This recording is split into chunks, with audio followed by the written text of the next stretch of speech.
Hello friends, welcome back to Mansi study channel.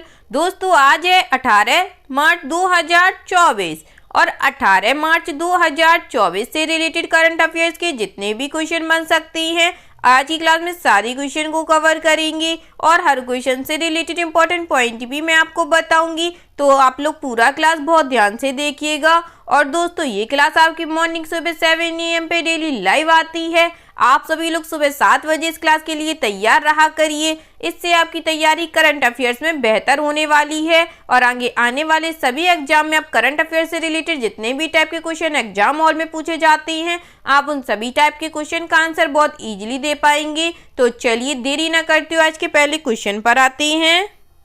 आज का पहला क्वेश्चन लिखा है, रक्षा मंत्री राजनाथ सिंह ने कितने कैडेट रिक्तियों को जोड़ने के साथ राष्ट्रीय कैडेट कोर एनसीसी के विस्तार के प्रस्ताव को मंजूरी दे दी है? Defence minister Rajnath Singh has approved a proposal for the expansions of the national cadet corps with the addition of cadet vacancies. First option है 2 लाख, सेकेंड ऑप्शन है 1 लाख, थर्ड ऑप्शन है 3 लाख या फोर्थ ऑप्शन है 4 लाख।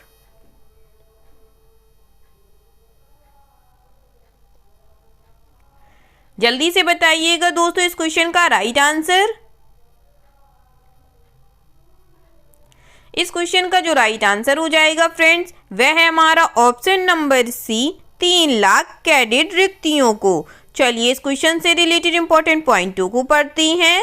रक्षा मंत्री राजनाथ सिंह ने 3 लाख कैडेट रिक्तियों के साथ राष्ट्रीय कैडेट कोर के विस्तार के प्रस्ताव को मंजूरी दे दी है। यह निर्णय पूरे भारत के शैक्षणिक संस्थानों में एनसीसी नामांकन की बढ़ती मांग के जवाब में लिया गया है। 1948 में केवल 20,000 कैडेट के साथ अपनी स्थापना के बाद से एनसीसी के पास अब 20 लाख कैडेटों की स्वीकृति संख्या होगी, जिससे दुनिया के सबसे बड़ी वर्दीधारी युवा संगठन के रूप में इसकी स्थिति मजबूत हो जाएगी। ठीक है दोस्तों, चलिए आगे बढ़ते हैं और नेक्स्ट क्वेश्चन देखते हैं। नेक्स्ट क्वेश्चन लिखा है friends, Sachin Ravindra sir Richard Hadlee medal जीतने वाले सबसे कम उम्र के क्रिकेटर बन गए हैं। वे किस टीम से क्रिकेट खेलते हैं? Sachin Ravindra has become the youngest cricketer to win the Sir Richard Hadlee medal. Which team does he play cricket with? First option है इंग्लैंड, सेकेंड ऑप्शन है न्यूजीलैंड, थर्ड ऑप्शन है ऑस्ट्रेलिया और फोर्थ ऑप्शन है दक्षिण Africa.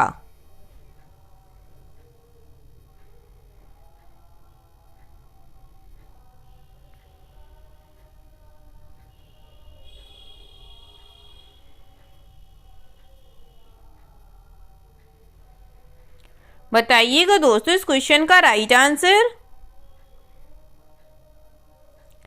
इस question का जो right answer हो जाएगा फ्रेंड्स, वह है हमारा ऑप्शन नंबर बी, न्यूजीलैंड से। चलिए इस क्वेश्चन से रिलेटेड इंपॉर्टेंट पॉइंटों को पढ़ते हैं। न्यूजीलैंड के शीर्ष क्रम के बल्लेबाज सचिन रविंद्र वर्ष के देश के उत्कृष्ट पुरुष क्रिकेटर नामित होने के बाद सर रिचर्ड हेडली पदक जीत पाने वाले सबसे कम उम्र के प्राप्तकर्ता बन गए हैं। इस बीच लगातार दूसरी बार डेबी हॉकले मेडल जीतकर अमेलिया कैरसाल की शीर्ष महिला क्रिकेटर बन गई हैं। केन विलियमसन को ANZ test player of the year का पुरस्कार मिला और उन्होंने पुरुषों की प्रथम श्रेणी बल्लेबाजी के लिए रेड पाथ कप जीता है। ठीक है दोस्तों, चलिए आगे बढ़ते हैं और नेक्स्ट क्वेश्चन देखते हैं। नेक्स्ट क्वेश्चन लिखा है फ्रेंड्स, पीएम मोदी ने हाल ही में समाज के सबसे हाशिए पर या पिछड़े वर्गों के उत्थान और सशक्तिकरण के लिए पीएम सूरज पोर्टल राष्ट्रीय पोर्टल लॉन्च किया है। पीएम सूरज पोर्टल का पूरा नाम क्या है? PM Modi has recently launch the PM Suraj portal, national portal to uplift and empower the most marginalised और backward segments of society. What is the full form of PM Suraj portal? First option है प्रधानमंत्री सामाजिक उत्थान और रोजगार अभियान जन कल्याण, सेकेंड ऑप्शन है प्रधानमंत्री समग्र उत्थान और रोजगार लाभ जन कल्याण, थर्ड ऑप्शन है प्रधानमंत्री सामाजिक उत्थान और सामाजिक आधारित जन कल्याण, और फोर्थ ऑप्शन है प्रधानमंत्री सामाजिक उत्थान और रोजगार आधार जन कल्याण।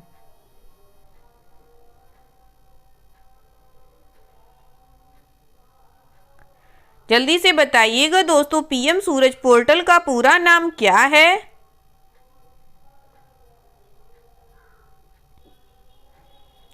इस क्वेश्चन का जो राइट आंसर हो जाएगा फ्रेंड्स, वह है हमारा ऑप्शन नंबर डी, प्रधानमंत्री सामाजिक उत्थान और रोजगार आधार जन कल्याण। ठीक है दोस्तों, चलिए इससे रिलेटेड इंपॉर्टेंट पॉइंटों को पढ़ते हैं। प्रधानमंत्री ने पीएम सूरज पोर्टल प्रधानमंत्री सामाजिक उत्थान और रोजगार आधार जन कल्याण राष्ट्रीय पोर्टल लॉन्च किया है और वंचित वर्गों के 1 लाख उद्यमियों को ऋण सहायता भी मंजूरी दी है। पीएम सूरज राष्ट्रीय पोर्टल के माध्यम से देश भर में पात्र व्यक्तियों को ऋण सहायता प्रदान की जाएगी। यह सहायता बैंकों, एनबीएफसी, एमएफआई और अन्य संगठनों के माध्यम से प्रदान की जाएगी। ठीक है दोस्तों, चलिए आगे बढ़ते हैं, नेक्स्ट क्वेश्चन देखते हैं। नेक्स्ट क्वेश्चन लिखा है फ्रेंड्स, किस राज्य की कैबिनेट ने 18वीं सदी की मराठा रानी अहिल्याबाई होलकर के नाम पर अहमदनगर जिले का नाम बदलकर अहिल्यानगर करने को मंजूरी दे दी है? Which state cabinet has approved to rename Ahmednagar district as Ahilyanagar after the 18th century Maratha Queen Ahilyabai Holkar? First option है उत्तर प्रदेश, सेकेंड ऑप्शन है गुजरात, थर्ड ऑप्शन है राजस्थान या फोर्थ ऑप्शन है महाराष्ट्र।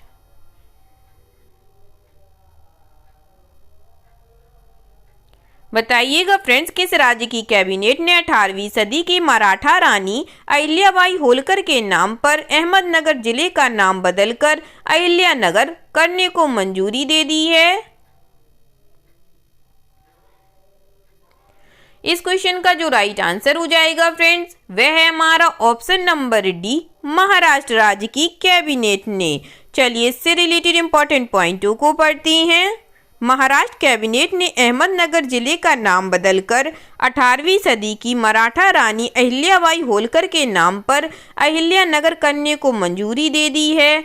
शहर का नाम बदलने के प्रस्ताव की घोषणा सबसे पहले महाराष्ट्र के मुख्यमंत्री एकनाथ शिंदे ने पिछले साल मई में 18वीं सदी की रानी अहिल्याबाई होलकर की 298वीं जयंती पर की थी। ठीक है दोस्तों, चलिए आगे बढ़ते हैं और नेक्स्ट क्वेश्चन देखते हैं। ड्रैगन फायर जो हाल ही में खबरों में देखा गया था, यह क्या है? Dragon fire which was seen in news recently, what is this? First option है हाइड्रोजन मिसाइल, सेकेंड ऑप्शन है परमाणु हथियार, थर्ड ऑप्शन है पनडुब्बी रोधी या फोर्थ ऑप्शन है लेजर हथियार।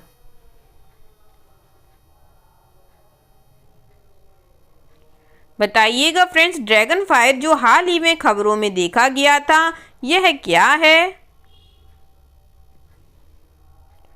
इस क्वेश्चन का जो राइट आंसर हो जाएगा फ्रेंड्स, वह है हमारा ऑप्शन नंबर डी, लेजर हथियार है। चलिए इससे रिलेटेड इंपॉर्टेंट पॉइंटों को पढ़ते हैं।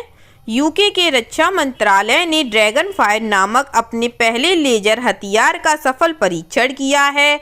उच्च शक्ति वाले लेजर को ड्रोन को लक्षित करने और बेअसर करने के लिए डिजाइन किया गया है, जो पारंपरिक मिसाइलों के लिए संभावित रूप से कम लागत वाला विकल्प पेश करता है। ड्रैगन फायर लेजर हथियार से महंगे गोला बारूद पर निर्भरता को काफ़ी कम करने की उम्मीद है, जो वायु रक्षा के लिए एक लागत प्रभावी समाधान पेश करेगा। ठीक है दोस्तों, चलिए आगे बढ़ते हैं और नेक्स्ट क्वेश्चन देखते हैं। नेक्स्ट क्वेश्चन लिखा है फ्रेंड्स, वाणिज्य एवं उद्योग मंत्रालय के आंकड़ों के अनुसार फरवरी 2024 में भारत की थोक मूल्य मुद्रास्फीति क्या है? According to the ministry of commerce and industry data, what is the India's wholesale price inflation in February 2024? First option है 0.20%, सेकेंड ऑप्शन है 0.25%, थर्ड ऑप्शन है 0.29% या फोर्थ ऑप्शन है 0.35%।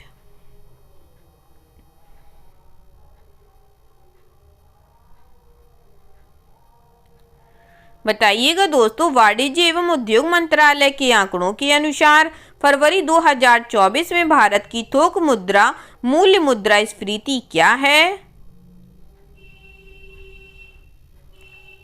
इस क्वेश्चन का जो राइट आंसर हो जाएगा दोस्तों, वह है हमारा ऑप्शन नंबर ए 0.20% है। चलिए इस क्वेश्चन से रिलेटेड इंपॉर्टेंट पॉइंटों को पढ़ते हैं। वाणिज्य और उद्योग मंत्रालय द्वारा जारी आंकड़ों से पता चला कि भारत की थोक मूल्य मुद्रास्फीति फरवरी में वार्षिक आधार पर घटकर 4 महीने के निचले स्तर 0.20% पर आ गई है, जो जनवरी से 0.27% थी। फरवरी के लिए क्रमिक WPI दर पिछले महीने में -0.33% के संकुचन के मुकाबले 0.07% बढ़ी है। फरवरी में खाद्य वस्तुओं की महंगाई दर 6.95% रही।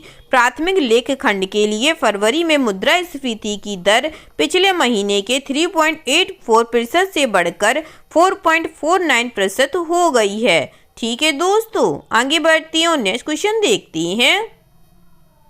नेक्स्ट क्वेश्चन लिखा है फ्रेंड्स, मैक्स इंडिया लिमिटेड ने वरिष्ठ नागरिक देखभाल के लिए किस IIT के साथ एक समझौता ज्ञापन पर हस्ताक्षर किए हैं? Max India limited has signed an MOU with which IIT for senior citizen care. First option है IIT गुवाहाटी, सेकेंड ऑप्शन है IIT दिल्ली, थर्ड ऑप्शन है IIT मद्रास या फोर्थ ऑप्शन है IIT Bhubaneswar.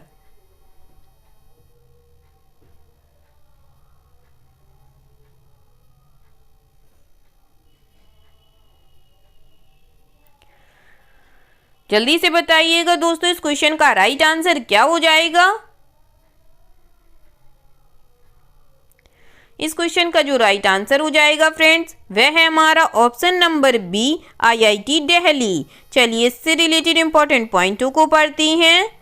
Max India limited वरिष्ठ देखभाल आवश्यकताओं के लिए एक एकीकृत सेवा प्रदाता ने भारतीय प्रौद्योगिकी संस्थान दिल्ली के साथ एक समझौता ज्ञापन में प्रवेश किया है। इस साझेदारी का लक्ष्य विशेष रूप से वरिष्ठ जनसांख्यिकी के लिए तैयार की गई पेशकशों को विकसित करना है। मैक्स इंडिया लिमिटेड अंतरा असिस्टेड केयर सर्विसेज लिमिटेड की पूर्व स्वामित्व वाली सहायक कंपनी है। ठीक है दोस्तों, चलिए आगे बढ़ती हैं और नेक्स्ट क्वेश्चन देखती हैं। नेक्स्ट क्वेश्चन लिखा है फ्रेंड्स, मार्च 2024 में भारतीय रिजर्व बैंक ने नए सह ब्रांडेड कार्ड जारी करने से रोकने के लिए किसको नोटिस जारी किया है? In March 2024 Reserve Bank of India has issued notice to stop issuing new cobranded cards. First option है Federal Bank South India, second option है Axis Bank, IDFC First Bank, third option है Yes Bank HDFC Bank, fourth option है HDFC Bank और South Indian Bank.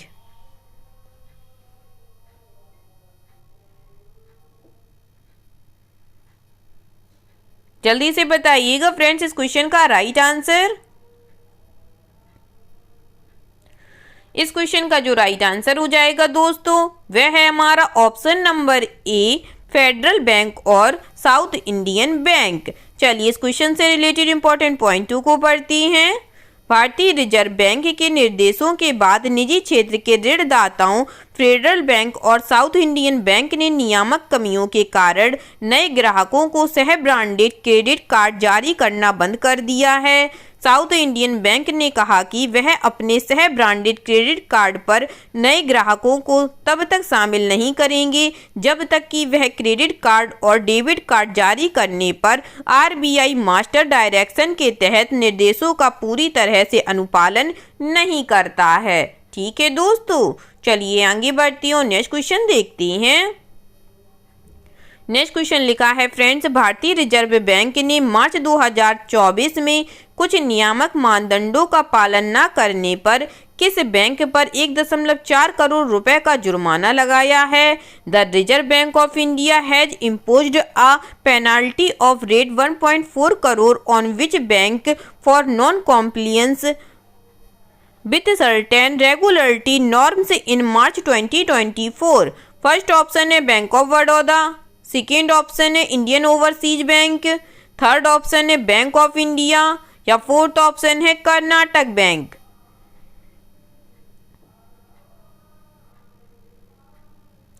जल्दी से बताइएगा दोस्तों। भारतीय रिजर्व बैंक ने मार्च 2024 में कुछ नियामक मानदंडों का पालन न करने पर किस बैंक पर 1.4 करोड़ रुपए का जुर्माना लगाया है? इस क्वेश्चन का जो राइट आंसर हो जाएगा दोस्तों वह है हमारा option number C, bank of India पर। चलिए इस क्वेश्चन से रिलेटेड इंपॉर्टेंट पॉइंटों को पढ़ते हैं। भारतीय रिजर्व बैंक ने कुछ नियामक मानदंडों का पालन न करने पर बैंक ऑफ इंडिया पर 1.4 करोड़ रुपए का जुर्माना लगाया है। इसने कुछ निर्देशों का अनुपालन न करने पर निजी क्षेत्र के ऋणदाता बंधन बैंक पर 29.55 लाख रुपए का जुर्माना भी लगाया है। बैंक ऑफ इंडिया पर जुर्माना जमा पर ब्याज दर, बैंकों में ग्राहक सेवा, अग्रिम पर ब्याज दर और क्रेडिट सूचना कंपनी नियम 2006 के प्रावधानों के उल्लंघन से संबंधित आरबीआई के निर्देशों का पालन न करने के लिए लगाया गया है। ठीक है दोस्तों, चलिए आगे बढ़ते हैं और आज का लास्ट क्वेश्चन देखते हैं। आज का लास्ट क्वेश्चन लिखा है फ्रेंड्स, पाई के स्थिर मूल्य और यह हमारे लिए गणनाओं को कैसे सरल बनाता है। इसकी याद में हर साल 15 मार्च को पाई दिवस मनाया जाता है। संयोग से पाई दिवस किस प्रसिद्ध वैज्ञानिक की जयंती पर मनाया जाता है? Pi day is observed every year on 15 March to commemorate the constant value of pi and how it simplifies calculation for us. Incidentally, pi day is observed on the birth anniversary of renowned which scientist?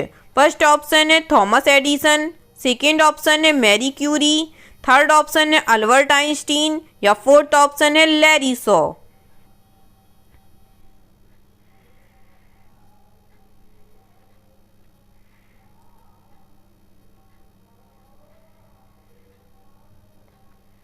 इस question का जो right answer हो जाएगा friends वह है हमारा option number C, Albert Einstein. चलिए इस क्वेश्चन से रिलेटेड इंपॉर्टेंट पॉइंटों को पढ़ते हैं। हर साल पाई दिवस पाई के निरंतर मूल्य को मनाने और यह हमारे लिए गणनाओं को सरल बनाने के लिए मनाया जाता है। गणित, सांख्यिकी और भौतिकी में पाई एक महत्वपूर्ण प्रतीक है। यह वृत्त की परिधि और व्यास का अनुपात है। अनुपात 3.14 पीआई का स्थिरांक है। गणित, भौतिकी और सांख्यिकी की अधिकांश गणनाओं में पाई का मान महत्वपूर्ण भूमिका निभाता है। पाई सबसे व्यापक रूप से ज्ञात गणितीय स्थिरांकों में से एक है जिसका उपयोग विज्ञान के अंदर और बाहर गणनाओं में किया जाता है। ठीक है दोस्तों, आई होप आज के सभी क्वेश्चन आप लोगों को बहुत अच्छे लगे होंगे फ्रेंड्स, और सभी क्वेश्चन से रिलेटेड इंपॉर्टेंट पॉइंट के नोट्स भी आप लोगों को बहुत अच्छे से समझ में आए होंगे। एग्जाम के नजरिए से दोस्तों क्लास बहुत हेल्पफुल रही होगी। अगर क्लास अच्छी लगी हो दोस्तों और सारे फैक्टों को आप लोगों ने अच्छे से समझा हो तो प्लीज़ इस क्लास को लाइक कीजिएगा, शेयर कीजिएगा और आपके अपने चैनल मानसी स्टडी चैनल को सब्सक्राइब कीजिएगा। थैंक यू सो मच दोस्तों।